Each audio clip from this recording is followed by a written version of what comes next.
गुरुर्ब्रह्मा गुरुर्विष्णु गुरुर्देवो महेश्वरः गुरुः साक्षात् परं ब्रह्म तस्मै श्री गुरवे नमः.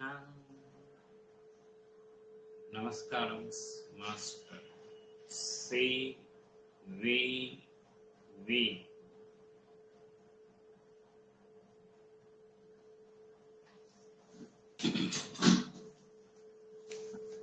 నమస్కారం. నమస్తే అండి.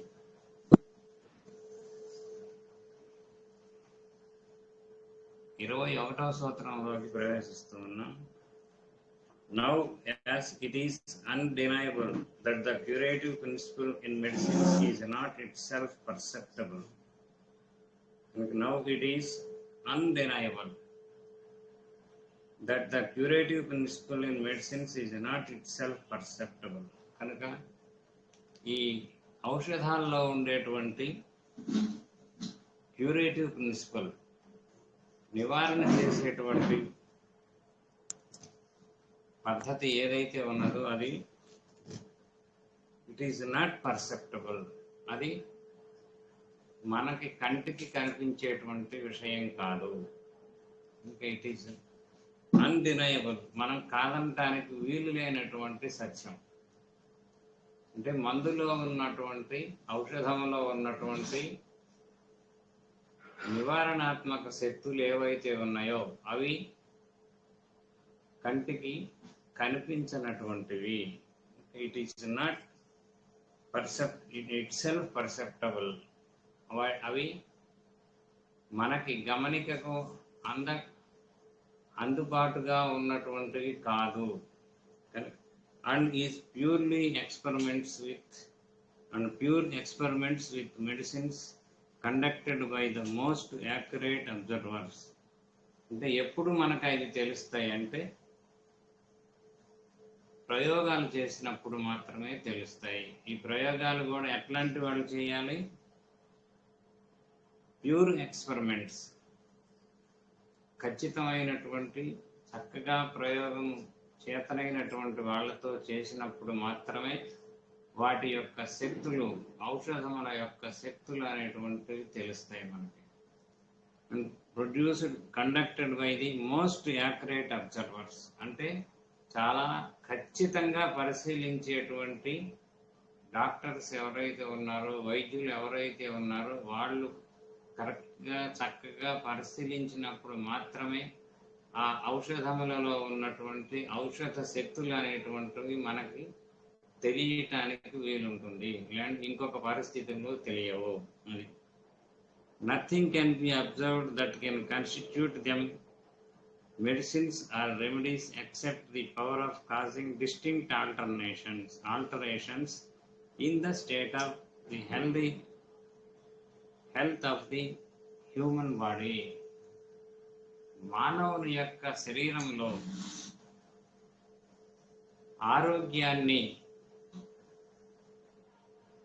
డిస్టింక్ట్ ఆల్టరేషన్స్, అంటే మానవుని యొక్క శరీరంలో ఉన్నటువంటి ఆరోగ్యములో చాలా స్పష్టమైనటువంటి మార్పులు తీసుకువచ్చేటువంటి వాటిని మందులు అంటారు, ఔషధములు అంటారు. కనుక ఔషధములు అనేటువంటివి ఎలా ఉండాలి అంటే చాలా డిస్టింక్ట్, చాలా క్లియర్ కట్గా మానవుని యొక్క ఆరోగ్యంలో మార్పులు తీసుకొచ్చే వాటిని ఔషధములు అంటారు. ఈ ఔషధమే అంటే రెండు పదాలు వాడారు. ఔషధం అనేటువంటి పదం ఒకటి వాడారు, రెండవది రెమెడీ అన్నారు. రెమెడీ అంటే మనకు వచ్చినటువంటి జబ్బుకి పరిష్కార మార్గాన్ని చూపించేదాన్ని రెమెడీ అంటారు. ఇంకా రెండు పదాలు ఒకటిగానే ఉంటాయి కానీ కొంచెం మైనర్ డిఫరెన్స్. కనుక ఔషధం అనేటువంటిది ఆరోగ్యవంతుల్లో స్పష్టంగా కనిపించేటువంటి మార్పులు తీసుకొచ్చేటువంటి దాన్ని మందు అంటారు, ఔషధము అంటారు. ఆ తర్వాత అదే ఔషధాన్ని మనం ఈ మార్పులు ఏవైతే ఆరోగ్యకరమైనటువంటి వ్యక్తి యొక్క మార్పులు ఏవైతే వ్యక్తిలో వచ్చేటువంటి మార్పులు ఏవైతే ఉన్నాయో ఆ మార్పుల్ని న్యూట్రల్ చేయగలిగినటువంటి దాన్ని రెమెడీ అంటారు, మందు అంటారు. అంటే ఒకదాని పేరేమో మందు, ఒకదాని పేరేమో ఔషధం. అది కనుక distinct alterations in the state of health of the human body. ఆరోగ్యవంతుని యందు సుస్పష్టమైనటువంటి మార్పుల్ని కలిగించేటువంటి శక్తి దేనికైతే ఉన్నదో దానినే ఔషధము అంటారు. And particularly in that of the healthy individual, అది కూడా ఆరోగ్యవంతుని యందు మాత్రమే మార్పులను తేగలిగినటువంటి శక్తి సత్తా ఉన్నటువంటి దానినే మనం ఔషధము అంటాం. అది కనుక హెల్దీ ఇండివిజువల్, ఆరోగ్యవంతమైనటువంటి మానవునిలో మార్పులను తీసుకురాగలిగినటువంటి ఔషధం ఏదైతే ఉన్నదో దాన్నే మందు అంటాం. And particular and of exciting in various definite morbid symptoms. కనుక ఆరోగ్యవంతుల్లో చాలా సుస్పష్టకము సుబోధకము అయినటువంటి మార్పుల్ని తీసుకురాగలిగినటువంటి దాన్ని ఔషధము అంటారు. So it follows that when medicines act as remedies, కనుక ఔషధముల వాటిని మందులుగా మనం ప్రయోగించినప్పుడు అది కనుక so it follows that when medicines act as remedies, కనుక ఔషధాలని మనం ఔషధాన్ని మందులుగా ఎప్పుడు ప్రయోగిస్తాము? మనకి జబ్బు ఉన్నటువంటి పేషెంట్కి మందుగా ఉపయోగిస్తాం. ముందల ప్రతిదీ కూడా ఔషధమే. ఆ తర్వాత మనకి ఏ జబ్బులు అయితే ఉన్నాయో ఆ జబ్బులకు సరిపోయిన దాన్ని మందు అంటాం. మనం ఉన్నటువంటి పేషెంట్కి ఏ జబ్బులు ఉన్నాయో ఆ జబ్బులు ఉన్నటువంటి పేషెంట్కి సరిపోయేటువంటి మందుని మనం ఉన్నటువంటి 400 మందుల్లో సెలెక్ట్ చేసుకోవాల్సి ఉంటుంది. సెలెక్ట్ చేసుకున్న తర్వాత మనం దానిని ప్రయోగిస్తే ఆ రోగికి ఆరోగ్యం అనేటువంటిది చేకూరుతుంది. కనుక so it follows that when medicines act as remedies, కనుక మందులు అనేటువంటివి ఔషధములు అనేటువంటి వాటిని మనం మందులుగా ప్రయోగించినప్పుడు ఔషధములనే మందులుగా మనం ప్రయోగిస్తాం. ఔషధములనే వాటిని మనం మందులుగా ప్రయోగించినప్పుడు they can only bring the curative property into play. కనుక ఆ మందులు ఏం చేస్తాయంటే వాటిలో ఉన్నటువంటి నివారణా శక్తి ఏదైతే ఉన్నదో, అంటే మందుల్లో నివారణా శక్తి ఉంటుంది. అంటే ఒక జబ్బుని నివారించేటువంటి శక్తి. ఉదాహరణకి ఒక కలరా పేషెంట్ ఉన్నారనుకోండి, ఆ కలరా పేషెంట్కి మనం మందిస్తే హోమియోపతి మందుల్లో మనకి అపప్రద ఏంటంటే హోమియోపతి మందులు ఇవాళ ఇస్తే రేపటికి కానీ పనిచేయవు అనేటువంటిది ఒక అపప్రద ఉన్నది, ఒక చెడు వార్త అనేటువంటిది ప్రజాబాహుల్యంలో వ్యాపించి ఉన్నది. కానీ అది కాదు, చాలా షార్ప్గా పనిచేస్తాయి, ఇమ్మీడియట్గా పనిచేస్తాయి. ఇంకా కలరా పేషెంట్కి మనం మందిస్తే ఏం చేయాలి? వెంటనే ఆ లక్షణాలను బట్టి కనుక మనం మందిస్తే ఇమ్మీడియట్గా వితిన్ స్పాట్ 2 నిమిషాల్లో శుభ్రంగా ఆ కలరా అనేటువంటిది పూర్తిగా, విరోచనాలు అనేటువంటివి పూర్తిగా తగ్గిపోతాయి. కనుక it can only bring there curative property. కనుక క్యూరేటివ్ ప్రాపర్టీ అంటే నివారణాత్మకమైనటువంటి ధర్మాన్ని అవి సూచిస్తాయి. కనుక it can only bring there curative property in to play. కనుక అంతకుముందు మనం పేషెంట్ ఆరోగ్యవంతుని మీద ప్రయోగించినటువంటి మందులు ఏవైతే ఉన్నాయో ఆ మందులు కొన్ని స్పష్టమైనటువంటి క్లియర్ కట్గా ఉండేటువంటి కొన్ని లక్షణాలని ఆరోగ్యవంతుని మీద కలుగజేసినాయి. కనుక అలాంటి లక్షణాలు ఉన్నటువంటి అలాంటి పేషెంట్కి మనం అదే మందు కనుక ఇస్తే పూర్తిగా వాడు వితిన్ షార్ట్ టైం చాలా కొద్ది కాలంలోనే పూర్తిగా ఆయన యొక్క జబ్బులు పూర్తిగా తగ్గి ఆరోగ్యవంతుడు అవుతాడు. అది కనుక it can only bring there curative property in to play by means of this power. కనుక ఈ శక్తి అంటే నివారణాత్మకమైనటువంటి శక్తిని మాత్రమే ఉపయోగించి మందులు జబ్బుల్ని తగ్గిస్తాయి. కనుక నివారణాత్మకమైనటువంటి శక్తి కనుక లేకపోతే జబ్బులు తగ్గవు. నివారణాత్మకమైనటువంటి శక్తి ఉన్నది లేనిది మనకి ఎలా తెలుస్తుంది? అవి ఆరోగ్యవంతుని మీద ప్రయోగం చేసినప్పుడు ఆరోగ్యవంతుని యొక్క ఆరోగ్యాన్ని ఏ విధంగా పాడు చేసినాయో, ఏ విధంగా ఆరోగ్యవంతుని యొక్క ఆరోగ్యాన్ని చెడగొట్టి కొన్ని లక్షణాలను ఉత్పత్తి చేయగలిగేటువంటి సామర్థ్యం ఏదైతే ఉందో ఈ సామర్థ్యమే మనకి మందులలో ఉన్నటువంటి నివారణాత్మక శక్తిగా పనిచేస్తుంది. అంటే క్యూరేటివ్ పవర్గా పనిచేస్తుంది. అంటే ఆరోగ్యవంతుని యొక్క ఆరోగ్యాన్ని చెడగొట్టగలిగినటువంటి సత్తా ఉన్నటువంటి మందులే తిరిగి అనారోగ్య అయినటువంటి వ్యక్తి యొక్క ఆరోగ్యాన్ని కాపాడగలిగేటువంటి సామర్థ్యాన్ని కూడా కలిగి ఉంటాయి. కనుక the power of altering man's state of health by production of their peculiar symptoms. కనుక వాళ్ళ యొక్క పెక్యూలియర్ సిమ్టమ్స్ ఆ మందుకు సంబంధించిన లక్షణాలను మాత్రమే ఉపయోగించి ఆ రోగి యొక్క రోగాన్ని పూర్తిగా పోగొట్టగలిగినటువంటి సామర్థ్యాన్ని కలిగి ఉంటాయి. కనుక by production of peculiar symptoms అంటే ఉదాహరణకి మనం బ్రయోనియా అనేటువంటి మందును ప్రయోగించినప్పుడు, ఆరోగ్యవంతుని మీద బ్రయోనియా ప్రయోగించినప్పుడు ప్రతి వారికి కూడా ఆరోగ్యవంతుని యందు కొన్ని మార్పులు వస్తాయి. ఏ మార్పులు వస్తాయి అంటే వాడు బద్ధకంగా తయారవుతాడు, ఏ పని కూడా చెయ్యడు. ఆ తర్వాత ఇవాళ పని ఉందంటే అర్జెంట్ పని అంటే రేపు పోదాంలే అంటాడు, రేపు పని ఉందంటే ఇంక 4 రోజుల తర్వాత పోదాంలే అంటాడు. తర్వాత మంచినీళ్ళు ఇస్తే వాడు చెంబు నీళ్ళు ఇస్తే చెంబు నీళ్లు తాగుతాడు, గజదాహం అంటారు. అలాగే ఒక కూజా నీళ్ళు ఇస్తే కూజా నీళ్లు తాగుతాడు, ఎన్ని నీళ్ళు ఇచ్చినా మొత్తం తాగుతాడు. కనుక తలనొప్పి ఏదన్నా వస్తే నొక్కుకుంటే బాగా చమ్మగా ఉంటుంది. లేదా కాళ్ళు నొప్పులు ఏమన్నా పొట్ట నొప్పులు అంటే పిల్లల్ని ఎక్కించుకొని తొక్కించుకుంటారు. ఇలాగా మనకి ఎప్పుడు బ్రయోనియా వేసినా ఆరోగ్యవంతుని యొక్క ఆరోగ్యం ఈ విధంగా దెబ్బతింటుంది. కనుక ఈ బ్రయోనియా పేషెంట్కి ఏమవుతుందంటే ఒక రకమైనటువంటి బద్ధకం వస్తుంది.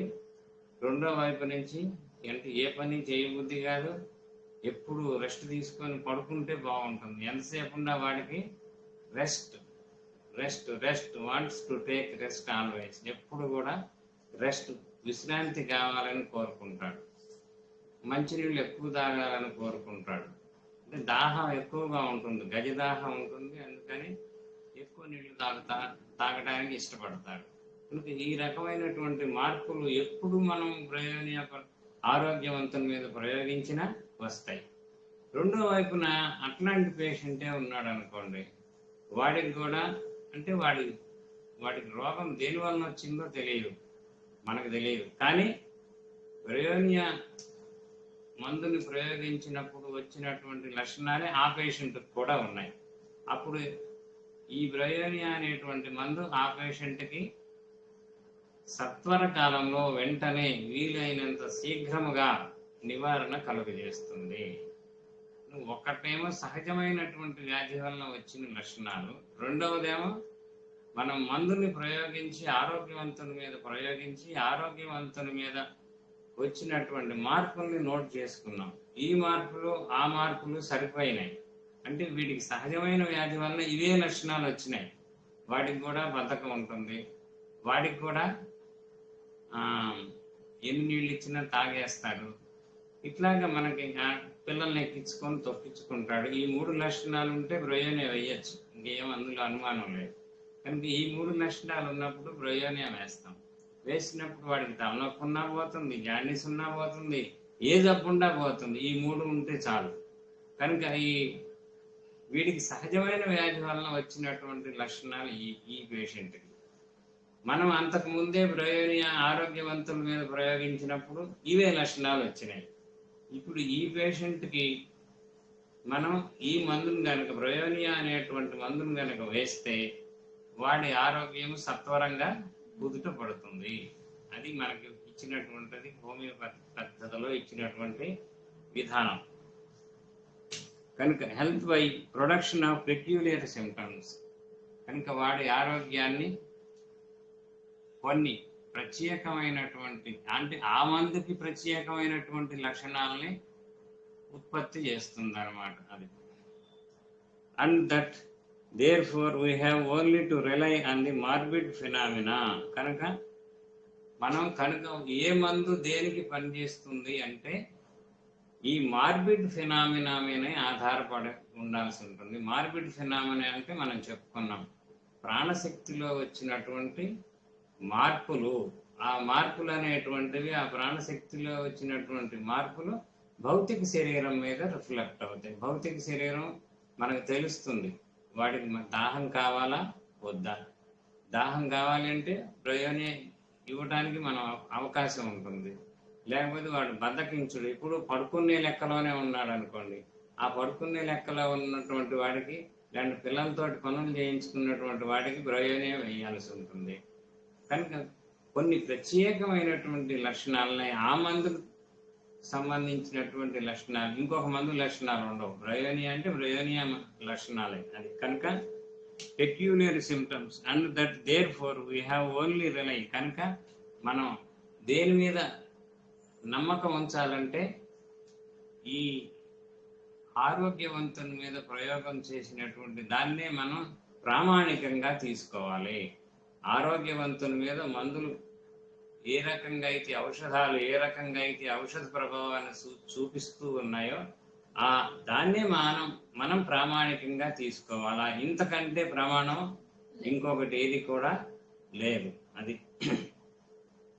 And the morbid phenomena which medicines produce in the healthy body, కనుక మనకు ఒక మందు దేనికి పనిచేస్తుంది అంటే ఆ మందుని ఆరోగ్యవంతుని మీద ప్రయోగం చేయాలి. ఆరోగ్యవంతుని మీద ప్రయోగం చేసినప్పుడు చక్కగా తెలిసినటువంటి అబ్జర్వర్స్ ఎవరైతే ఉన్నారో, పరిశీలకులు ఎవరైతే ఉన్నారో చక్కగా పరిశీలించి మనకు కావలసినటువంటి రిజల్ట్స్ అన్నీ కూడా రాసుకుంటూ ఉంటారు, నోట్ చేసుకుంటూ ఉంటారు. అది కనుక దాన్ని యాక్యురేట్ అబ్జర్వర్స్ అంటారు. కనుక which medicines produce in healthy body, కనుక ఆరోగ్యవంతుల్లో ఈ మందులు అనేటువంటివి ఏ రకంగా వాళ్ళ యొక్క ఆరోగ్యవంతుని యొక్క ఆరోగ్యాన్ని ధ్వంసం చేసి రోగగ్రస్తునిగా చేస్తాయో అవే మనకి ప్రమాణం. అంతకంటే ప్రమాణం ఇంకేది కూడా లేదు. మనం వీటి మీదనే ఆధారపడి మందుల్ని వేయవలసి ఉంటుంది. కనుక healthy body as the sole possible revelation of their indwelling curative power, కనుక ఆరోగ్యవంతుని మీద ప్రయోగం చేసినటువంటి ప్రయోగాలలో వచ్చినటువంటి మార్పులు ఏవైతే ఉన్నాయో ఇవే చాలా స్పష్టమైనటువంటి మార్పులు, చాలా క్లియర్ కట్గా, చాలా ఖచ్చితంగా ఎప్పుడు ఏ కాలంలో అయినా సరే, చలికాలం అయినా సరే కావచ్చు, ఎండాకాలం అయినా సరే కావచ్చు, ఇవే లక్షణాలు ఇట్లాగే ఉంటాయి. కనుక in order to learn what disease producing power, కనుక డిసీజ్ ప్రొడ్యూసింగ్ పవర్ తెలుసుకోవాలి అంటే ముందర ఆరోగ్యవంతుని మీద ప్రయోగం చేయాల్సిందే. చేసినప్పుడు మాత్రమే డిసీజ్ ప్రొడ్యూసింగ్ పవర్, ఆ మందు యొక్క వ్యాధి ఉత్పాదన శక్తి, ఆ మందుకి వ్యాధిని కలుగజేసేటువంటి శక్తి అనేటువంటిది ఉంటుంది. కనుక ఈ కలుగజేసేది కూడా శక్తి, మన ప్రాణమయ శరీరం కూడా శక్తియే అది. కనుక disease producing power and the same time what disease curing power, మొట్టమొదటి డిసీజ్ ప్రొడ్యూసింగ్ పవర్ ఉండాలి. ఆ డిసీజ్ ప్రొడ్యూసింగ్ పవరే అంటే వ్యాధిని ఉత్పాదన చేసేటువంటి శక్తియే తరువాత మనకు వ్యాధిని నివారణ చేసేటువంటి శక్తిగా కూడా పనిచేస్తుంది.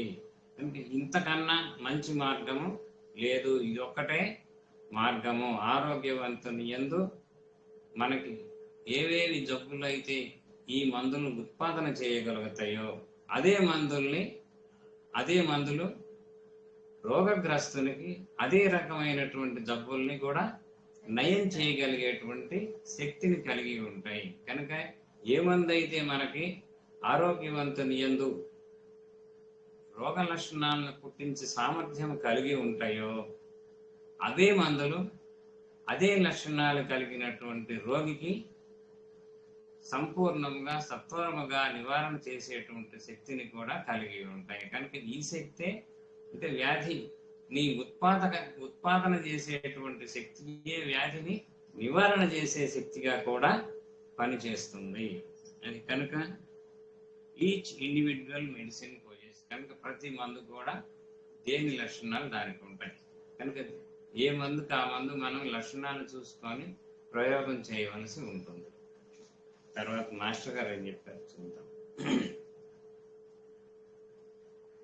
పర్యవసానం ఏమనగా ఒక ఔషధమందు ఉన్న రోగ నివారణ శక్తి నిర్ణయింపబడుటకు ఆరోగ్యవంతునిపై అది వేదనలను పుట్టించు శక్తిని గమనించవలెను. కనుక పర్యవసానం ఫలితంగా తేలింది ఏంటంటే ఒక ఔషధము యొక్క రోగ నివారణ శక్తి నిర్ణయించుటకు అంటే ఆ ఔషధంలో రోగ నివారణ శక్తిని గమనించడానికి మనం ఏం చేస్తామంటే ఆరోగ్యవంతుని మీద ఆ మందుని ప్రయోగించవలసి ఉంటుంది. ప్రయోగిస్తే వచ్చినటువంటి రోగ లక్షణాలు వస్తాయి. ఆరోగ్యవంతుని యందు రోగ లక్షణాలు వస్తే ఆ రోగ లక్షణాలు కలిగినటువంటి రోగికి, సహజమైనటువంటి వ్యాధి కలిగిన రోగికి అది ఔషధంగా పనిచేస్తుంది. ఇది మన యొక్క హోమియో సిద్ధాంతం. తర్వాత ఏ ద్రవ్యం ఆరోగ్యవంతునిపై ప్రయోగం చేసినప్పుడు అది వేదనలను పుట్టించునో చూడవలను. కనుక ఏ మందు కనుక మనం ఏ ద్రవ్యాన్ని కనుక ఆరోగ్యవంతుని కనుక ప్రయోగిస్తే అది ఏ రకమైనటువంటి వేదనలను పుట్టిస్తుందో జాగ్రత్తగా గమనించవలను. పుట్టించినచో దానికి ఔషధ శక్తి ఉన్నది. కనుక ఏదైనా సరే ఒక పదార్థాన్ని మనం ప్రయోగం చేసినప్పుడు వ్యాధుల్ని కనుక ఆరోగ్యవంతుని యందు పుట్టించగలిగినటువంటి సామర్థ్యం చూపిస్తుందో అది దానికి ఔషధ శక్తి ఉన్నది. లేకపోతే మనం ఆహారం తీసుకున్నాం అనుకోండి, అన్నం వండుకున్నాం తిన్నాం, శుభ్రంగా అన్నంలో ఏముంటుంది, మనకి కావలసినటువంటి ఆహార పదార్థం ఉంటుంది. అంటే ఇంకా సృష్టిలో ఉన్నటువంటి పదార్థాలు రెండే రెండు, ఒకటి ఆహార పదార్థములు, రెండవది విష పదార్థాలు. మనం రోజు తినేటువంటిది ఆహార పదార్థములు. ఈ ఆహార పదార్థాలు ఏమవుతాయి అంటే ఎన్ని రోజులు తిన్నా మనకి ఏ రోగం రాదు. మరి ఆహార పదార్థాల వలన కూడా రోగాలు వచ్చేటట్లయితే మనం ఆహారం తినడం వేస్ట్, కనుక మనకు జబ్బులు వస్తాయి. కనుక ఆహారం అనేటువంటి దాన్ని మనం ఏం చేస్తాం అంటే ఆహార పదార్థం అయితే అవర్ బాడీ వెల్కమ్స్, మన బాడీ అనేటువంటిది ఆహ్వానిస్తుంది అన్నమాట, లోపలికి తీసుకుంటుంది. అదే కనుక మనం చేదు పదార్థం ఏదన్నా పెట్టామనుకోండి, తింటారా? ఎవ్వరూ తినరు. కనుక ఆ చేదు అనేటువంటిది మనకి నాలుక మీద ఉన్నటువంటి టేస్ట్ బడ్స్ ద్వారా తెలుస్తుంది. అందువల్ల మనం ఆ చేదు పదార్థాన్ని బయటకు ఉమ్మేస్తాం. కనుక ఆహార పదార్థాలని మన శరీరం స్వీకరిస్తుంది, మనకి బలం కూడా వస్తుంది. తర్వాత ఈ కారణముననే ఆహారము ఔషధ ద్రవ్యము కాజాలదు. కనుక దీనివల్లనే మనకు ఆహారం అనేటువంటిది ఔషధ పదార్థము కాదు. ఉప్పు, మిరపకాయ మున్నగు వానిని మనం ఆహారం నందు వాడుతున్నాం, కానీ మనం ఉప్పుని మిరపకాయని కూడా వాడుతూ ఉన్నాం. అందువల్ల జీర్ణం చేసే శక్తిని ఔషధముగానే మనం ఉపయోగిస్తున్నాము. కనుక ఉప్పులో వాటిల్లో ఏంటంటే అది కూడా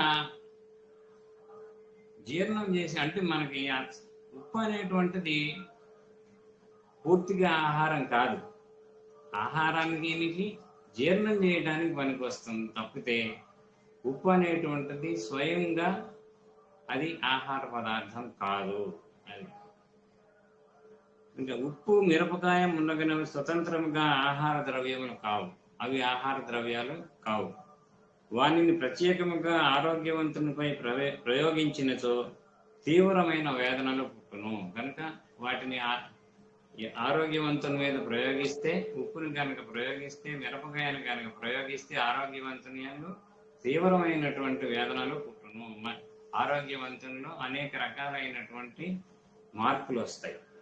కనుకనే హోమియోపతిలో వీటిని వ్యాధి నివారణ ఔషధముగా వాడుతున్నాము. కనుక అందుకనే వీటిని హోమియోపతి వైద్య విధానంలో ఉప్పు కూడా మందే, మిరపకాయ కూడా మందే. ఇంకా మిరపకాయ నుండి క్యాప్సికం అనే ఔషధం తయారు చేసినచో నోరు మంట, నోటిపోత, కన్నుల వెంట, ముక్కుల వెంట నీరు, కడుపులో మంట, గ్యాస్ట్రిక్ వ్యాధులు మున్నగు వేదనలతో కూడిన రోగము నివారణ అగును. కనుక ఇట్లాంటి జబ్బులు ఏవైనా ఉంటే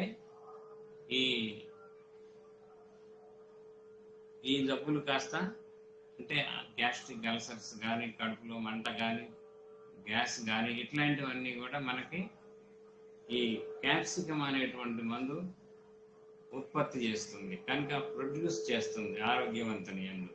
మరలా తిరిగి దానినే మందుగా ప్రయోగించినప్పుడు అట్లాంటి లక్షణాలు ఉన్నటువంటి రోగికి అది మందుగా నివారణ ఇస్తుంది. కనుక అట్లే ఉప్పు నుండి తయారు చేసిన నేట్రమూర్ అనే మందు ఘోర వ్యాధులను నివారించుతున్నది. ఉప్పు అనేటువంటిది మన ఉప్పే కదా అని మనం వాడుకుంటుంటాం. ఉప్పు అనేటువంటిది స్వతంత్రంగా ఆహార పదార్థం కాదు. ఉప్పు అనేటువంటిది ఔషధమే. ఎందుకంటే ఉప్పును కనుక మనం ప్రయోగశాలలో ప్రయోగం చేస్తే ఉప్పు అనేటువంటిది చాలా ఘోరాతి ఘోరమైనటువంటి వ్యాధులన్నింటినీ కూడా నయం చేస్తుంది. ఉదాహరణకి మనకి ఎవరన్నా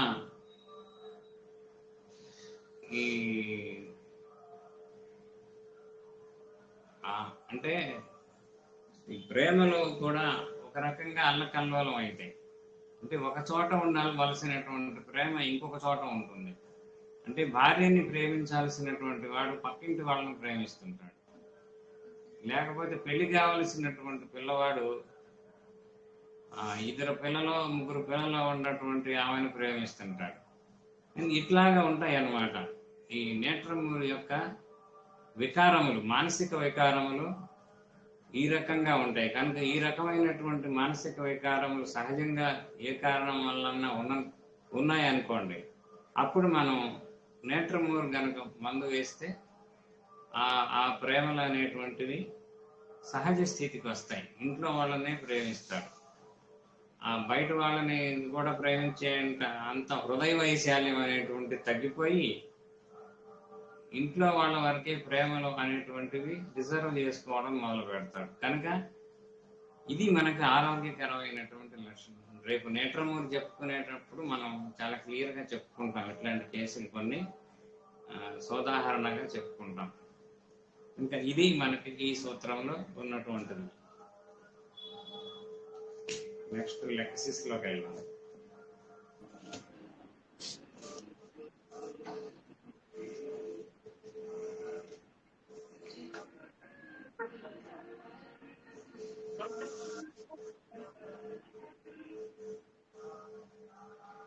తర్వాత పాల్పిటేషన్,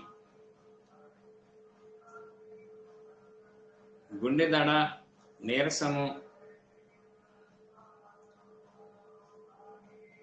సింకింగ్ సెన్సేషన్ అంటే ప్రాణము పోయినట్లుగా ఉంటుంది. Cold sweats, change of seasons అంటే aggravation by change of seasons. Season change అయితే గల్లంత అవుతారు వీళ్ళు.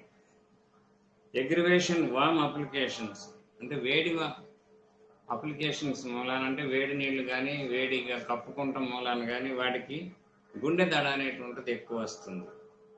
దీంట్లో చైనా కానీ ఫెర్రమ్ ఫాస్ కానీ వేస్తే అది కూడా పోతుంది. ఫెర్రమ్ ఫాస్ చైనా కూడా ఇండికేట్ అవుతుంది. తర్వాత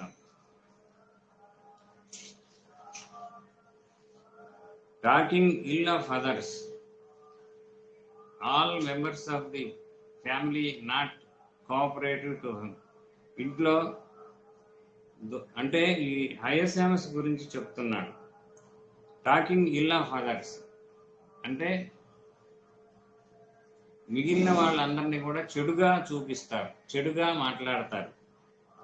all the members of the family are not cooperative to him. ఇంట్లో దుష్ట శక్తులు ఉన్నాయి, ఏవేవో చెప్తుంది. హయస్యామస్ వేస్తే మెంటల్స్ అన్నీ కూడా మాయమవుతాయి. హార్ట్ కంప్లైంట్స్ వస్తాయి, అంటే మాయమైన తర్వాత హార్ట్ కంప్లైంట్స్ వస్తాయి.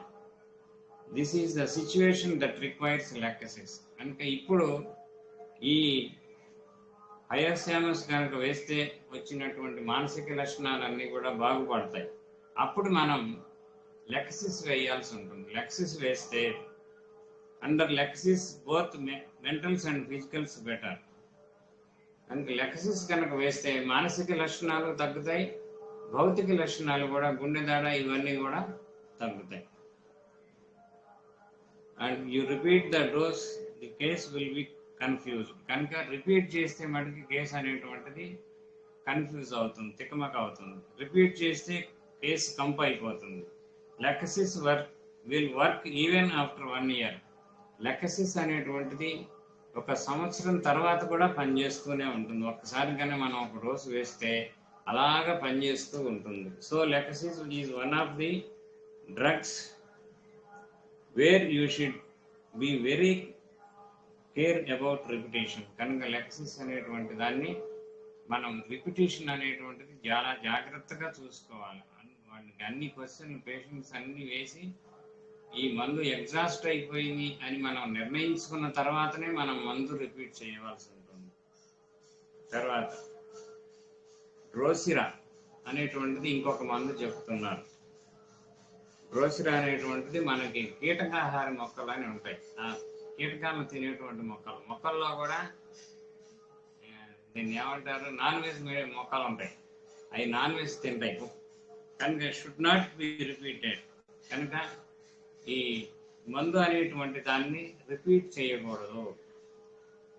In whooping cough it will clears everything within a single dose if indicated. Whooping cough అంటే కోరింత దగ్గులు, వాటిల్లో మనకి 1 డోసు వేస్తే పూర్తిగా తగ్గిపోతుంది డ్రోసిరా ఇండికేట్ అయితే.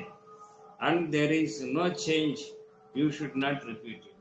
ఏమీ మార్పు లేదనుకోండి, నువ్వు వేసినటువంటి మందు తప్పు మందు అనుకొని ఇంకొక మందు వేయాల్సి ఉంటుంది తప్పితే ఆ మందు వేయకూడదు.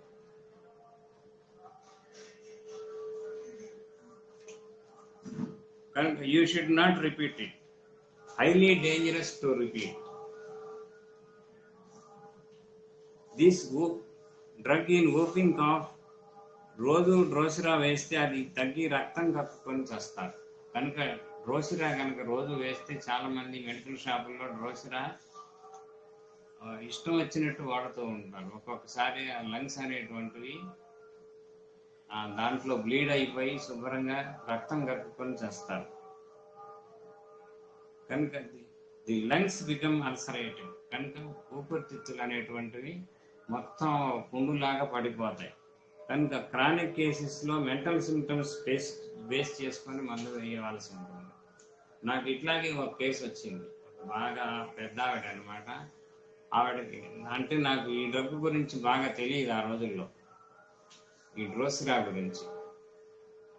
సరే మామూలుగా 15 రోజులకు ఒకసారి రిపీట్ చేశాను. ఇట్లా 4-5 డోసులు వేసేసరికి కొన్ని రోజులు పోయిన తర్వాత ఒక 2 నెలలు పోయేటప్పటికి ఆ పెద్ద ఆవిడ రావడం మానుకుంది మందులు.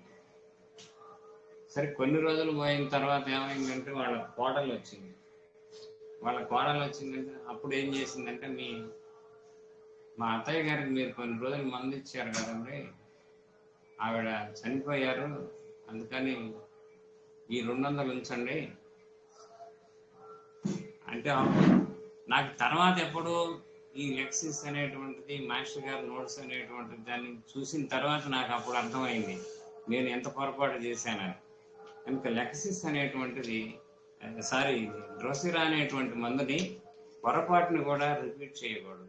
అంటే లెక్సిస్ కూడా రిపీట్ చేయడానికి వీలైనటువంటి మందు, డ్రోసిరా అంతకంటే కూడా రిపీట్ చేయడానికి వీలైనటువంటి మందు. నాకు ఒకసారి ఒక పేషెంట్ వచ్చేవాడు, ఆయన ఇవన్నీ కూడా ఎముకలన్నీ జామ్ అయిపోయాయి. అంటే దాదాపుగా ఎముకకి మామూలు గ్యాప్లు ఉండవు, అన్ని కలిసిపోయినాయి ఎముకలన్నీ. ఇక్కడ ఉన్నటువంటి ఉరో పంజరం అంటారు, పెల్విక్ గర్డిల్ పెక్టోరల్ గడ్డీలు అంటారు. ఇదంతా కూడా ఈ ఎముకలన్నీ కూడా జామ్ అయిపోయి కలిసిపోయాయి. మెనక కూడా తిప్పలేడు. ఆయనకి డ్రోసిరా ఇండికేట్ అయింది. డ్రోసిరా ఒక డోసు వేశాను. వేసిన తర్వాత కంటిన్యూస్గా ఆయన బెటర్మెంట్ చెప్తూనే ఉన్నాడు, నాకు బాగానే ఉంది, నాకు బాగానే ఉందని. అలాగే సంవత్సరం చెప్పాడు. ఈ సంవత్సరం పాటు బాగానే ఉన్నాడు. నేనేం చేశానంటే నా చేపలు లేని కొద్దీ సంవత్సరం తర్వాత రిపీట్ చేశాను. రిపీట్ చేసినాక పేషెంట్కి నా దగ్గరికి రావడం మానుకున్నాడు. ఎందుకంటే ఆయన కంప్లైంట్స్ ఎక్కువ అయిపోయాయి. అది కనుక ఈ డ్రోసిరా అనేటువంటి మందు ని రిపీట్ చేయాలి అంటే మటుకి చాలా జాగ్రత్త కావాల్సిందే. అది ఇంకా ఈ డ్రోసిరా పేషెంట్ ఎలా ఉంటాడు, వాడి యొక్క మానసిక లక్షణాలు ఏంటి, ఊరికి 4 చెప్పారు మాస్టర్, చెప్తున్నా. Irritated by the presence of others. మిగిలిన వాళ్ళు ఎవరైనా ఉంటే వాళ్ళు ఊరికనే కోపం వస్తుంది. ఈజీలీ యాంగర్, తేలికగా కోపం వస్తుంది. He begins to talk at a very high speed. చాలా తీవ్రమైనటువంటి వేగంతో మాట్లాడతాడు. దడదడ వాయించేస్తాడు. అర్థం పర్థం ఉండాలి, బుద్ధి ఉండాలి, కామన్ సెన్స్ ఉండాలి, ప్రిన్సిపల్స్ ప్రకారం నడుచుకోవాలి. లేకుంటే ఎందుకు ఈ జన్మ, అందుకే మీరంతా ఇట్లా ఉన్నారు. మీ ఫాదర్ అలాంటి వాడు, మీ ముత్తాత అలాంటి వాడు, నువ్వు ఎలాంటి వాడివి, మీ అబ్బాయి ఇలాంటి వాడు అని ఆపకుండా గ్యాప్ లేకుండా వాయించేస్తారు. విత్ హై టోన్, గొంతు కూడా పెద్ద గొంతుతోటి మాట్లాడతాడు. Then they are exhausted. అప్పుడు అలసిపోయి ఆపేస్తారు. అలసిపోయి ఆపటమే కానీ అలా మామూలుగా ఆపరు వాళ్ళు. ఈ లక్షణాలు ఎవరికి ఉన్నాయి అంటే హిట్లర్కి ఉన్నాయి. కనుక ఏ ఫ్రీక్వెంట్ ఇరిటేషన్ ఆఫ్ థ్రోట్, దీనికి తోడు వాడికి గొంతు ఎప్పుడు కూడా ఇరిటేషన్, గొంతు పచ్చిగా ఉంటుంది ఎప్పుడు. స్వెల్లింగ్ ఆఫ్ ది థ్రోట్, గొంతు వాపుగా కూడా ఉంటుంది. వాతావరణం మారినప్పుడల్లా గొంతు యొక్క వాపు వస్తుంది. ఈ లక్షణాలన్నీ ఉంటే మనం డ్రోసిరా వేయచ్చు. ఇంత స్పీడ్లో మాట్లాడాలి, ఇంత హడావుడిగా మాట్లాడాలి. మాట్లాడిన పేషెంట్కి ఆ కోరింత తగ్గుంటే అది కూడా తగ్గుతుంది. ఇది తగ్గుతుంది, అది తగ్గుతుంది. తర్వాత metastasis. One form of disease disappears into another form of disease. కనుక కొన్ని రోజులు ఒక లక్షణాలు ఉండి అవి తగ్గి మరలా ఇంకో కొత్త లక్షణాలు చూపిస్తాయి. దాన్ని మెటాస్టేసిస్ అంటారు. మనకి క్యాన్సర్లో చెబుతారు metastasis, 2nd stage, 3rd stage, 4th stage. దాన్ని అంటే ముందర లంగ్స్లో క్యాన్సర్ వచ్చింది అనుకోండి, ఆ లంగ్స్ క్యాన్సర్ కాస్త పోయి ఈ కంట్రాల్లో ఎక్కడ వచ్చింది అనుకోండి, దాన్ని మెటాస్టేసిస్ అంటారు. అని కనుక instead of the insanity there is headache. కనుక ఆవిడకి పిచ్చి ఉన్నదనుకోండి, లేకపోతే తలనొప్పి ఉన్నదనుకోండి, ఆ తలనొప్పే కొంతకాలానికి పిచ్చిగా కన్వర్ట్ అవుతుంది. అది లెఫ్ట్ సైడెడ్. కనుక ఈ తలనొప్పి కానీ ఇట్లాంటి ఎటువైపు వస్తాయి అంటే లెఫ్ట్ సైడ్ వస్తాయి. హీ కెనాట్ సీ అంటే చూడలేడు. హీ కెనాట్ స్పీక్ మాట్లాడలేడు. నాసియా వర్టిగో అంటే కడుపులో తిప్పినట్టుగా ఉంటుంది, తల తిప్పిగా ఉంటుంది. అండ్ రీలింగ్ సెన్సేషన్ పడిపోబోయేటట్టుగా ఉంటుంది. కెనాట్ బియర్ వామ్ అప్లికేషన్స్ వేడి వాతావరణం, వేడి పద్ధతిని భరించలేడు. 10 to 15 years ఈ సఫర్స్ విత్ దీస్ సింటమ్స్. కనుక 10-15 సంవత్సరాలు ఈ తలనొప్పితోటి సఫర్ అయినటువంటి వాళ్ళు అక్కడి నుంచి అంటే ఎనాల్జిసిన్ ఎట్లాంటి మందులన్నీ వాడతారు. అక్కడి నుంచి ఈ develops heart disease, palpitation and anaemia. అక్కడి నుంచి అది మాయమైపోయి, తలనొప్పి మాయమైపోయి వాళ్ళకి హార్ట్ కంప్లైంట్స్ వస్తాయి. పాల్పిటేషన్ అంటే గుండె దడ, ఆ తర్వాత ఎనీమియా, ఇవన్నీ కూడా వస్తాయి. అంటే ఒక సెట్ మాయమైపోయి ఇంకొక సెట్లోకి రావడాన్ని దాన్ని మెటాస్టేసిస్ అంటారు. అది కనుక lexis controls heart and head symptoms simultaneously. కనుక లెక్సిస్ అనేటువంటి మందు వేస్తే హార్ట్ సిమ్టమ్స్ తగ్గుతాయి, అట్లాగే హెడ్ సిమ్టమ్స్ కూడా మొత్తం ఒక మందుకే తగ్గిపోతాయి. ఇది లెక్సిస్ అనేటువంటిది ఆ కెపాసిటీ ఉన్నటువంటి మందు. తర్వాత ఎబ్రోటనం కూడా ఒక మందు. ఆ మందు a child is going into loose motions. ఎబ్రోటనంలో లూజ్ మోషన్స్ ఉంటాయి, which could not be controlled. ఆ లూజ్ మోషన్స్ అనేటువంటివి కంట్రోల్ అవ్వవు. అండ్ ఎగైన్ మరలా వస్తుంటాయి. ఆ లూజ్ మోషన్స్ అనేటువంటివి మరలా వస్తుంటాయి. He becomes emaciated. సన్నగా బక్క చిక్కిపోతారు. ఐస్ శాలో, కళ్ళు గుంటలు పడిపోతాయి. Even the Abrotanum if in safest to repeat. కనుక ఎబ్రోటనం అనేటువంటిది సేఫెస్ట్ మందు, రిపీట్ చేయడానికి సేఫెస్ట్, భయపడాల్సినటువంటి పని లేదు. కనుక it never harms the patient. ఇది పేషెంట్ని ఎప్పుడు కూడా ప్రమాదము కలిగించేటువంటి మందు కాదు. బ్రోసిర్ అయితే భయపడాలి, లెక్సిస్ అయితే భయపడాలి. ఇదైతే భయపడే పని లేదు, ఇంకొక డోసు అవసరం అయితే వేసుకోవచ్చు. తర్వాత aversion to work and think. ఏ పని చేయడానికి అయిష్టత. Feeling sensation while thinking. ఆలోచిస్తే ఆ కళ్ళు తిరుగుతాయి అన్నమాట. Phosphorus is more often indicated in girls at the age of puberty than boys. And phosphorus అనేటువంటిది చిన్నపిల్లల్లో, అంటే యుక్త వయసు వచ్చేటువంటి వయసులోకి రాబోయేటువంటి పిల్లల్లో చక్కగా పనిచేసేటువంటి మందు ఫాస్ఫరస్. ఎందుకంటే వాళ్ళు ఒక్కసారే పెరుగుదల అనేటువంటిది ఉంటుంది. ఆ పెరుగుదలకి ఈ బాడీలో హార్మోన్స్ అవి తట్టుకోలేక ఈ పెరుగుదలకి భరించలేక మనకి కంప్లైంట్స్ వస్తాయి. అప్పుడు మనకి ఫాస్ఫరస్ అనేటువంటిది ఇండికేట్ అవుతుంది. తర్వాత aggravation of all complaints from lying down. ఇంకా పడుకుంటే మటుకు బాధలన్నీ కూడా ఎక్కువ అవుతాయి. హారిజాంటల్ పొజిషన్లో ఉంటే బాధలన్నీ ఎక్కువ అవుతాయి. హారిజాంటల్ అంటే స్ట్రైట్గా పడుకోవటం. అది ఆస్తమా కూడా ఎక్కువ అవుతుంది. ఆస్తమా ఉంటే వాడికి ఆస్తమా కూడా ఎక్కువ అవుతుంది, ఆయాసం. హార్ట్ కంప్లైంట్స్ పడుకుంటే దడ.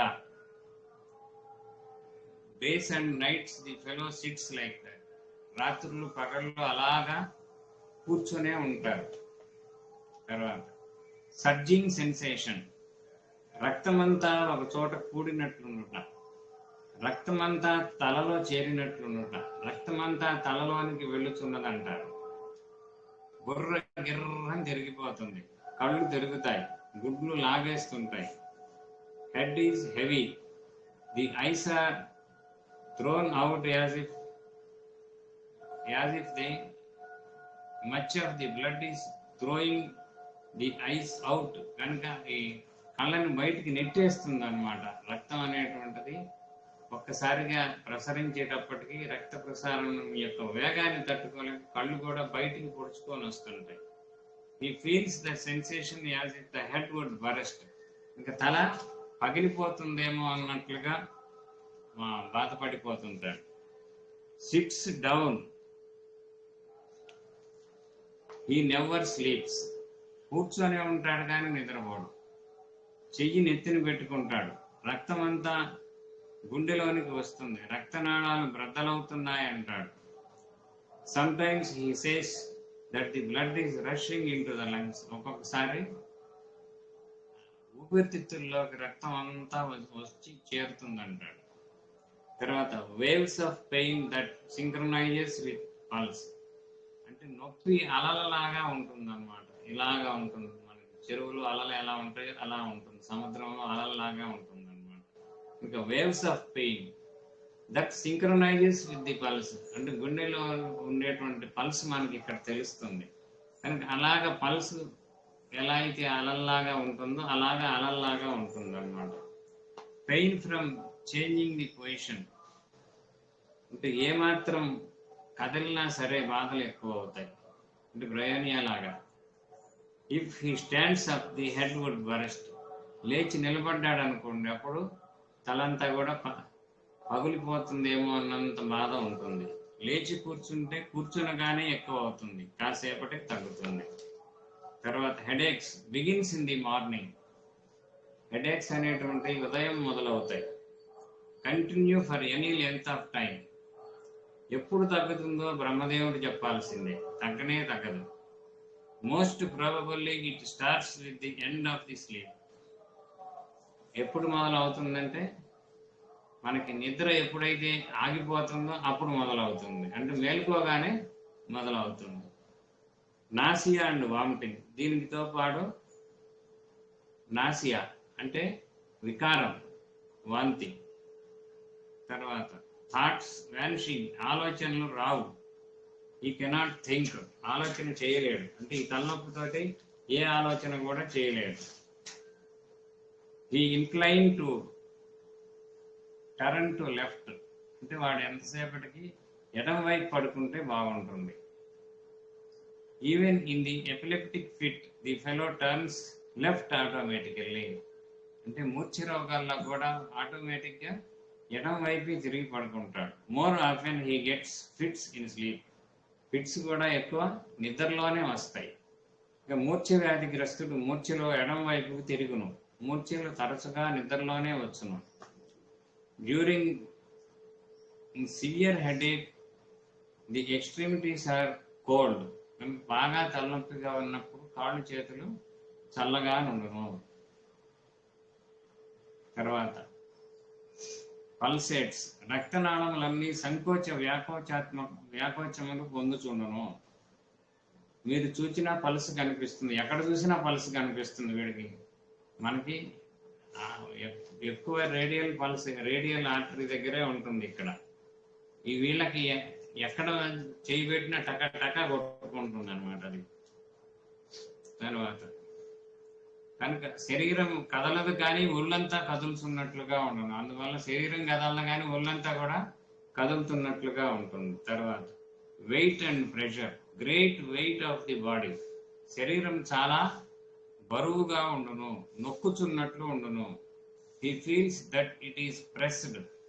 He feels sometimes that the hand is heavy. ఒక్కొక్కసారి చెయ్యి బాగా బరువుగా ఉన్నట్లు ఉంటుంది. Sometimes it is before the paralytic stroke. ఒక్కొక్కసారి ఈ చెయ్యి బరువు అనేటువంటిది పెరాలిసిస్ ముందు వచ్చేటువంటి లక్షణంగా ఉంటుంది. ఇన్ హైపర్ టెన్సివ్ పేషెంట్స్, ఇది బీపీ ఉన్నటువంటి పేషెంట్స్. తర్వాత amelioration of all sufferings from hard pressure like Bryonia. బాగా నొక్కితే బాగా సమ్మగా ఉంటుందన్నమాట. ఎమ్యూనిరేషన్ ఎగ్రివేషన్ మైల్డ్ టచ్, కొంచెం పట్టుకుంటే బాధలు ఎక్కువ అవుతాయి. He cannot allow the draft of air, చిన్న గాలి తగిలినా భరించలేడు. ఎగ్రివేషన్ ఆఫ్ నాయిస్ కాన్వర్జేషన్, కనుక శబ్దం వల్ల కూడా బాధలన్నీ ఎక్కువ అవుతాయి. ఆ తర్వాత if you ask something he feels awful of it. కనుక మనం ఏదన్నా చెబితే వాటికి చాలా బాధగా ఉంటుంది. ఎగ్రివేషన్ వెన్ అదర్స్ ఆర్ స్పీకింగ్, మిగిలిన వాళ్ళు ఎవరన్నా మాట్లాడుతుంటే వాడికి కోపంగా ఉంటుంది, అంటే వాడిని మాట్లాడనికపోతే వాడికి కోపం అనమాట. అందుకని ఎప్పుడు కూడా వాడు ఎవరిని మాట్లాడినవాడు వాడే మాట్లాడుతుంటాడు. ఊప్ సెన్సేషన్ అంటే గుర్రపు నాడ లాగా ఉంటుంది అనమాట. ఈ నొప్పి, తలనొప్పి అనేటువంటిది గుర్రపు నాడ ఆకారంలో నొప్పి ఉంటుంది అనమాట. Pressing like that shape in head or any other place, అంటే తలలో అయినా రావచ్చు, ఇంకెక్కడైనా రావచ్చు, గుర్రపు నాడ ఆకారంలో ఉంటుంది అనమాట. తర్వాత if you put something in the years he cuffs. ఏదన్నా చెవిలో పెడితే దగ్గు వస్తుంది, చెవిలో ఏదన్నా పుల్ల పెడితే దగ్గు వస్తుంది. ఎగ్రివేషన్ కఫ్, గొంతులో ఏదో పుల్ల పెట్టి కదిలించినట్లుగా ఉంటుంది. తర్వాత కాజేషన్ ఆఫ్ లెక్సిస్, దేని వల్ల లెక్సిస్ పేషెంట్లు అవుతారు. సివియర్ డిసప్పాయింట్మెంట్, తీవ్రమైనటువంటి ఆశాభంగం వల్ల ఎగ్జామ్స్ ఫస్ట్ క్లాస్ వస్తుందని ఎక్స్పెక్ట్ చేసి కంప్యూటర్ ఫాల్ట్ వల్ల తప్పుతాడు. అంటే ఆయన పాపం ఆ స్టూడెంట్ బాగా కాన్ఫిడెంట్గా ఉన్నాడు, నేను బాగా రాశాను, నాకు బాగా మార్కులు వస్తాయని. కానీ ఈ కంప్యూటర్ యొక్క రాక్షసమైనటువంటి చర్య వలన తప్పుతాడు. అప్పుడు లెక్సిస్ పేషెంట్ అయ్యేటువంటి అవకాశం ఉండదు. తర్వాత exams failure goes into Lachesis. Exams fail అయ్యారు, అప్పుడు లెక్సిస్ పేషెంట్ అవుతారు. ఇట్లా 4 మందులు ఉన్నాయి. Exams failure goes into Lycopodium patient. Exams failure goes into Natrum Mur patient. Exams failure goes into Aurum Met patients. అంటే ఈ 4 మందులు కూడా ఇండికేట్ అవుతాయి ఎగ్జామ్స్ ఫెయిల్ అయినటువంటి, అంటే బాగా రాసినా కానీ ఫెయిల్ అయ్యేటువంటి సందర్భాలు ఉంటాయి. అప్పుడు మనకి ఈ పేషెంట్స్ అవుతారు. Even before getting results. కొంతమంది ఆర్జెంటమ్ నైట్రికమ్ పేషెంట్స్ రిజల్ట్స్ రాకముందు పరీక్షలు అయిపోయినాయి, రాస్తాడు, వాడు ఫస్ట్ క్లాస్లో వస్తాడు. అంటే అప్పట్లో ఫస్ట్ క్లాస్ అంటే ఎక్కువ, ఇప్పుడు ఫస్ట్ క్లాస్ అంటే ప్రతి వాళ్ళకి ఫస్ట్ క్లాసే. కనుక రిజల్ట్స్ రాకముందే తప్పేస్తాం బాబాయ్, తప్పుతాం బాబాయ్, బాబాయ్ బాబాయ్ ఇది తప్పుతాం అంటాడు వాడు. అంటే తలకాయ తీసుకెళ్ళి రైలు కింద పెడదామా, లేకపోతే రైలు ఎత్తుకొచ్చి తల కింద పెడదామా, ఇట్లా ఆలోచిస్తుంటాడు వాడు. అంటే ఈ అర్జెంటమ్ నైట్రికమ్ పేషెంట్లు అలా ఉంటారు. తర్వాత Calcarea carb, Silicea and also Staphysagria. Headache. ఈ స్టాప్సియాగ్రియాలో ఎట్లా ఉంటుందంటే హెడేక్, తలనొప్పి, రీలింగ్ అండ్ హై ఫీవర్స్.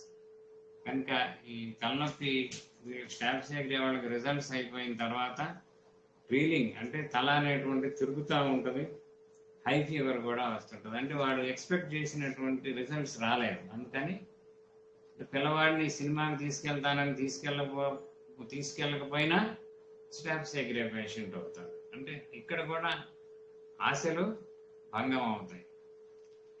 కనుక ఎవరైతే ఆశలు పెట్టుకున్నారో వాళ్ళ ఫాదర్ సినిమాకి తీసుకెళ్తారన్నాడు, ఆఫీసులోనే ఉండిపోయాడు, ఆయన ఆఫీస్ గొడవలో మర్చిపోయాడు, వీడికి ఇక్కడికి వచ్చేటప్పటికి ఫీవర్ వచ్చింది, అది స్టాప్సియాగ్రియాతో పోతుంది.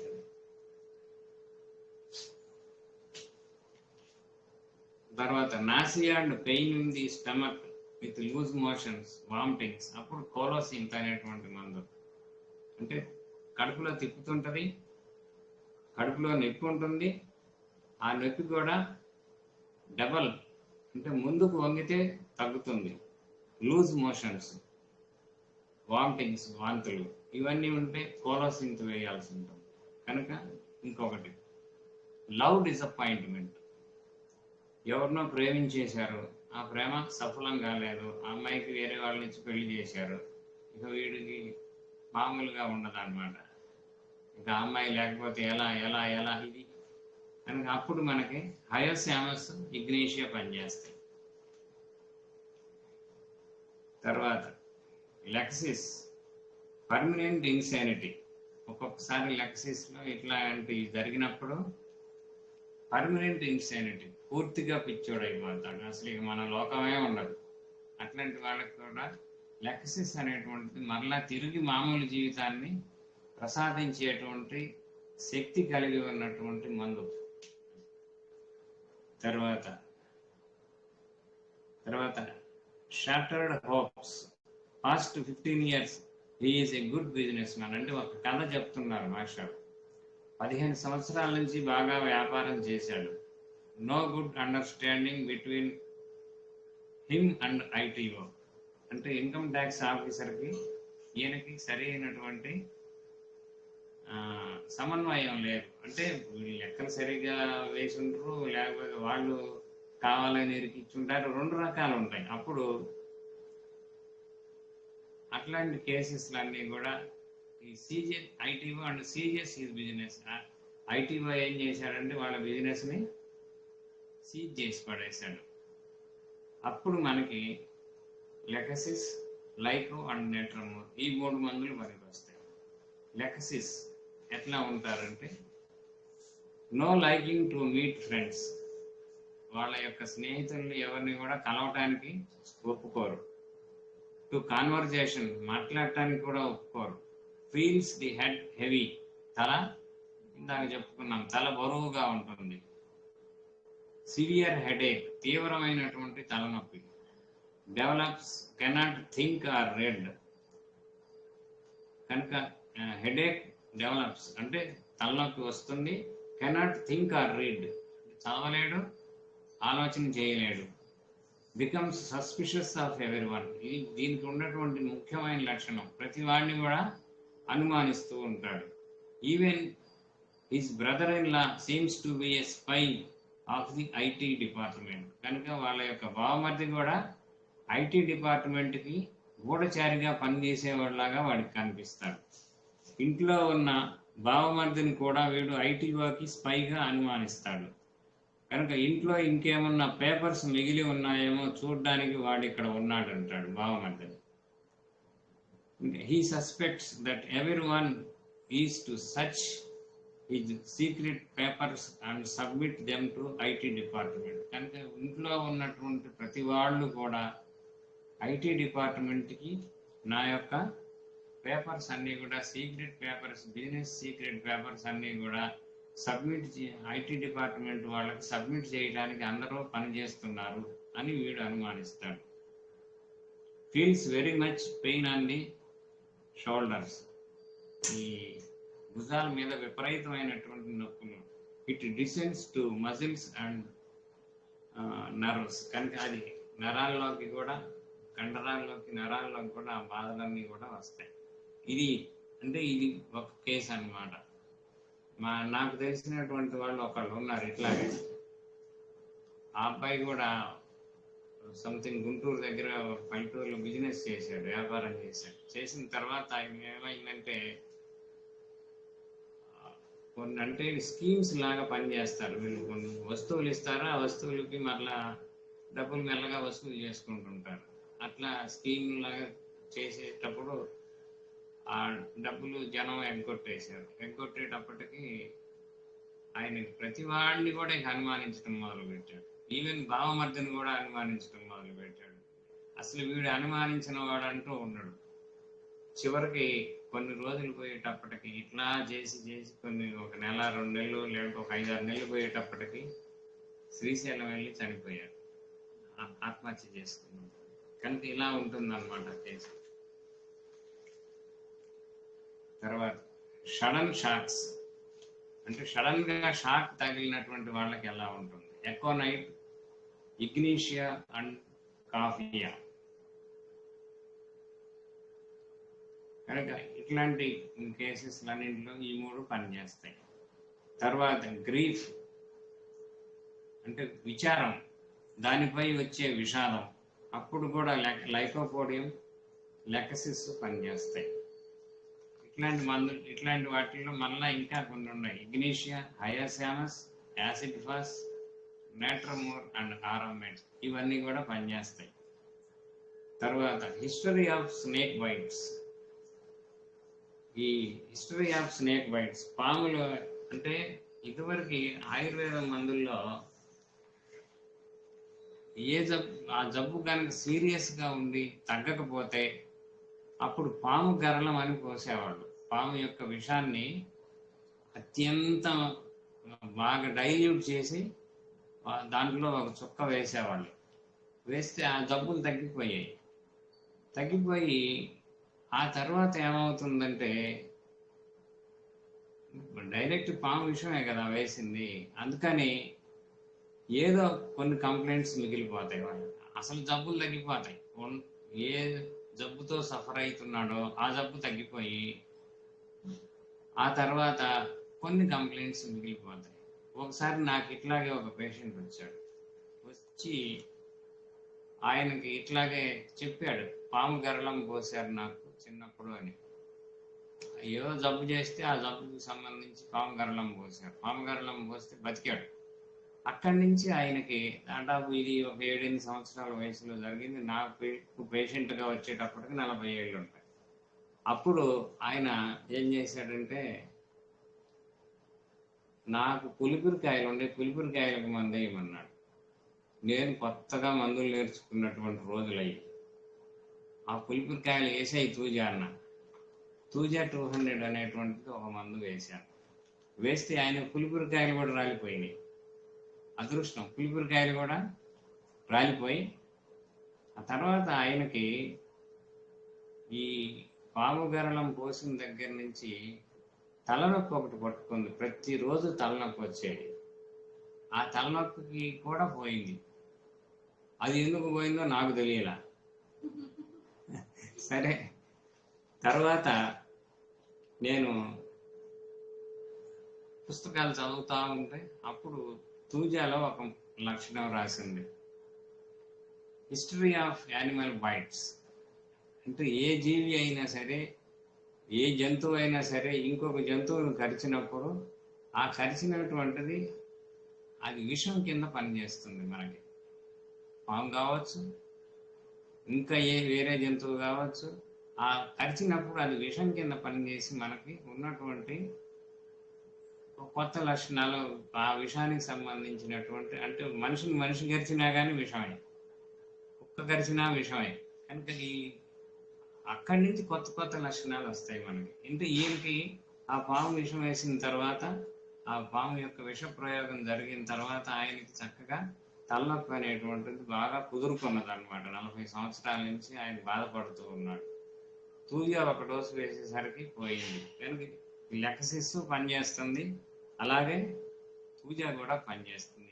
History of animal bites. ఆ తర్వాత మాకు కొంచెం 5 నిమిషాలు అయిపోతుంది. తర్వాత మాకు ఒక వర్కర్ ఉండేవాడు, గోల్డ్ వర్కర్ ఉండేవాడు. వాళ్ళ అబ్బాయిని కోతి గరిచింది. కోతి గరిస్తే ఆ కోతికి ఇంజక్షన్లు చేశారు, టీటీలు చేశారు, అవి చేశారు, ఇది చేశారు. ఒక 2 నెలలు 3 నెలలు పోయిన తర్వాత అప్పుడు నా దగ్గరికి తీసుకొచ్చారు. తీసుకొస్తే తూజా 200 ఒక డోసు వేశాను. వేస్తే శుభ్రంగా మాయమైపోయింది. ఆ గాయం మానలేదు. ఎన్నాళ్ళు ఉండ వాళ్ళకి 2 నెలలు 3 నెలలు ఉండా ఆ కోతి గరిచినటువంటి గాయం మానలా. అప్పుడు తూజా 200 వేస్తే పూర్తిగా మాయమైపోయింది, ఇమీడియట్గా మాయమైపోయింది. ఇంక ఇట్లాగా ఉంటాయి అన్నమాట. ఈ తూజా అనేటువంటిది అత్యద్భుతమైనటువంటి మందు. ఆ తర్వాత మా అమ్మగారి అల్లుడు ఒక ఆయనకి, ఆయన కాలేజీలో క్లర్క్గా పనిచేస్తారు. ఆయనకి పాము గరిచింది. పాము గరిచిన తర్వాత నేనేం చెప్పానంటే, అది కరిచి 10-15 సంవత్సరాలు అయింది. అక్కడి నుంచి ఆయన ఫిట్స్ డెవలప్ అయినాయి. ఆ ఫిట్స్ డెవలప్ అయితే నేనేం చేశానంటే, హోమియోపతిలో మందు ఉంది, చక్కగా వాడితే సరిపోతే ఫిట్స్ కూడా పోతాయి, నీకు పాము గరిచిన దగ్గర నుంచే కదా ఫిట్స్ వచ్చినాయి అని చెప్పాను. సరే వస్తాను వెళ్ళి మందు కలిపినాడు. ఒకరోజు ఆయన బస్సులో బయలుదేరాడు. ఆ బస్సులో బయలుదేరి వాళ్ళ ఊరి దగ్గర నుంచి బస్సులో బయలుదేరితే మా బస్సు బాగా రద్దీగా ఉంది. ఆ ఎదురుగా ఉన్నాయని వాళ్ళు ఆయనే, ఎక్కడికి వెళ్తున్నామంటే ఇట్లా మా బావమర్ది ఫోన్ చేశాడు, ఇట్లా హోమియోపతిలో మందులు ఉంటాయి అంటే, ఇంకేమన్నా బతకాలని లేదా అన్నాడు. అందుకని ఆయన రాలేదు.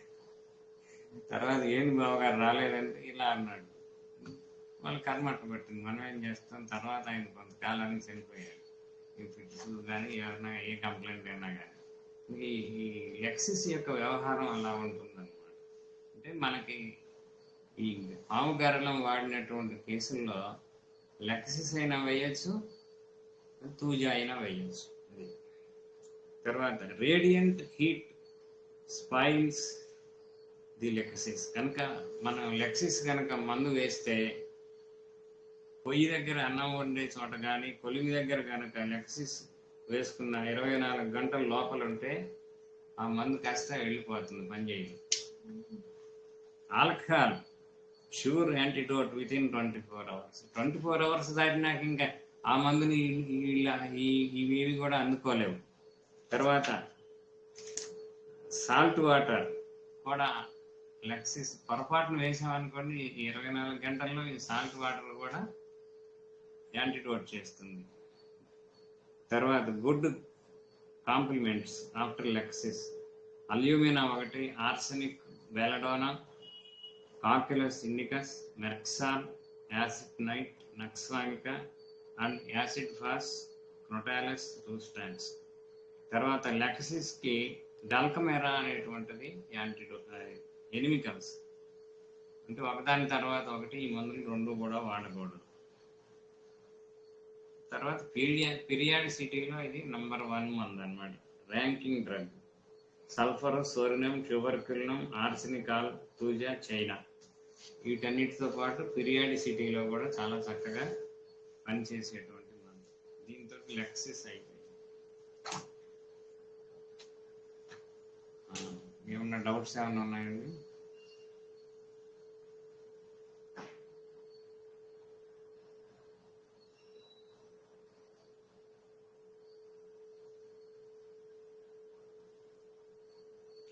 సరే, చేస్తాను.